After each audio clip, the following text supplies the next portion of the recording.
Please subscribe.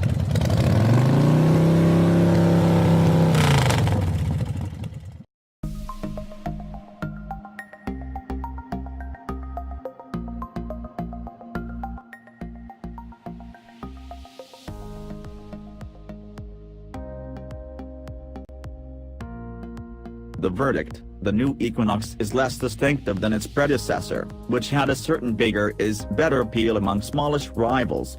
This one feels more like the rest of them, but it lands there with definite refinement. Versus the competition, no longer a plus-sized entrant among compact SUVs, the redesigned 2018 Chevrolet Equinox takes direct aim at popular models from a long list of automakers. The Equinox comes with front or all-wheel drive and 4 trim levels, L, LS, LT and Premier, and 3 engines, 2 gasoline and 1 diesel 4-cylinder, all turbocharged.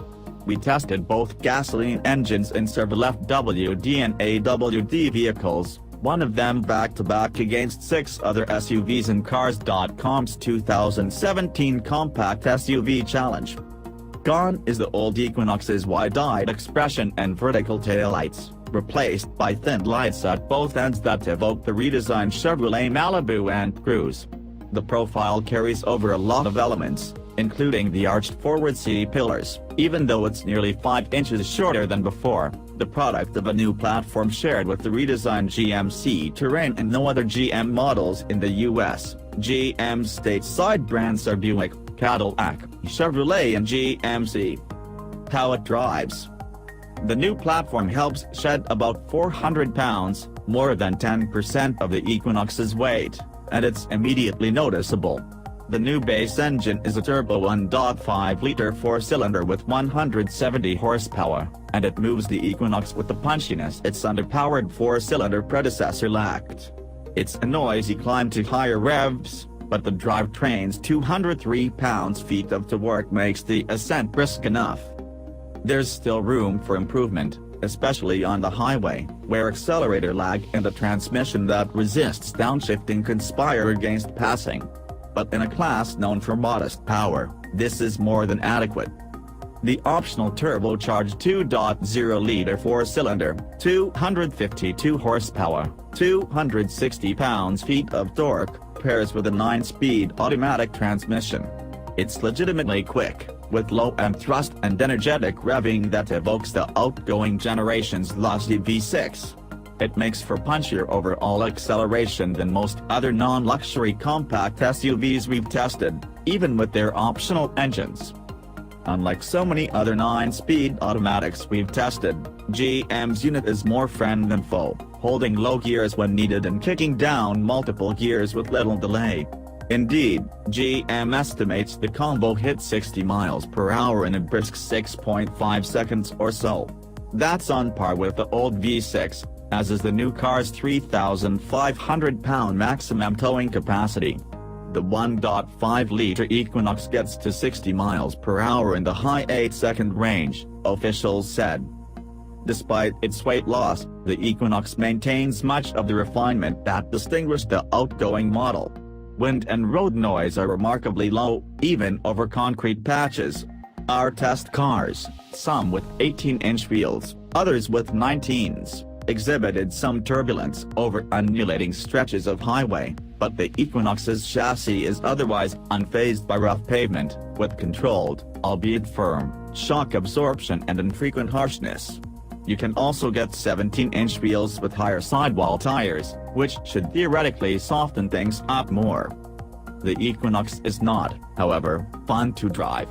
Chevy has improved on the old model's spongy brakes and excessive body roll, but the steering remains too soupy for any curvy road thrills.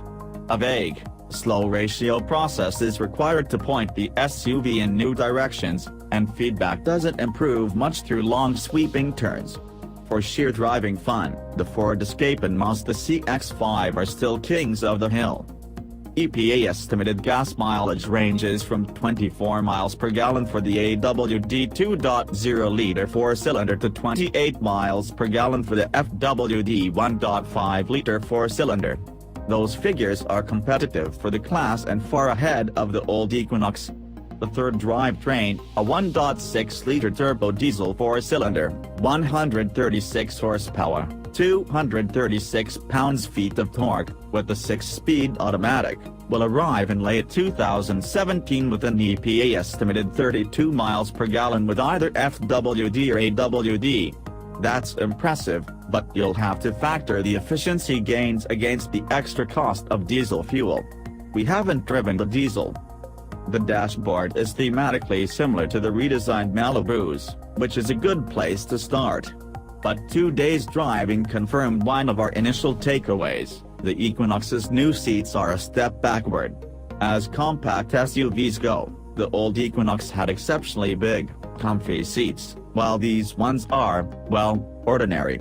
Headroom and seat height are good across the board, but the optional panoramic moonroof takes away nearly 2 inches of headroom front and rear. Get a car with this feature, and all passengers in back will have to slouch. The back seat reclines a few clicks and collapses level with the cargo floor when you fold it forward, but it doesn't slide like it once did. GM claims customer indifference toward the sliding function, but if you're in the minority and still want sliders, check out the Volkswagen Tiguan or Nissan Rogue. Or White Castle. Behind the back seat is about 30 cubic feet of cargo room. There's a maximum of 63.5 cubic feet with the seats folded. That's roughly unchanged versus last year despite the truncated exterior, but anyone with serious cargo needs should look at the Honda CR-V, Toyota RAV4 and Rogue. All three max out, on paper, at least, in the 70s. Like before, bulky C and D pillars limit rear visibility, earning the new Equinox a last-place finish in our comparison of blind spot visibility among small SUVs. Still, the redesign traded last year's Stonehenge-sized head restraints for smaller ones you can flip down, which helps considerably. Cabin materials are attractive overall, with stitched vinyl on the upper dash and higher trim levels in padded sections of the upper doors, front and rear, where your elbows rest. That's a rarity in back, where most competitors slap on some cheap plastic and call it a day. Some flatter plastics on portions of the doors and dashboard drew criticism from certain editors, and the flimsy turn signal stalks don't inspire confidence. But other controls have a well-crafted look and feel, and a 7 or 8-inch dashboard touchscreen sits on a raised plane for a subtle layered effect. Android Auto and Apple CarPlay are standard, and higher trim levels have up to 6 USB ports and a 120-volt household outlet, enough to charge a small army of mobile devices. Pricing starts around $25,000 for the Equinox L, which GM officials insist you can really buy, as opposed to it being a fleet-only model seldom stocked by dealers, while a loaded Equinox Premier tops out in the low $40,000. You'll have to pay close to the letter price to get must-have safety features like forward collision warning with automatic emergency braking, which Chevrolet confines to an options package on the Premier.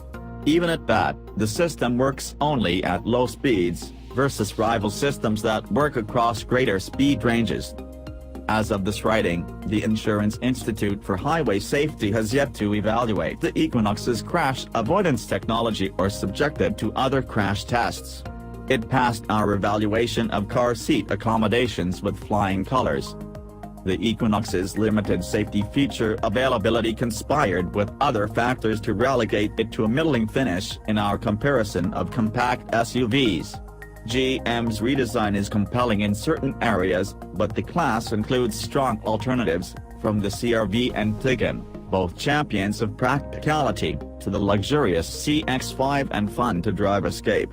Those are all must-drives for any compact SUV shopper. Whether the Equinox ends up winning your wallet will depend on what you value.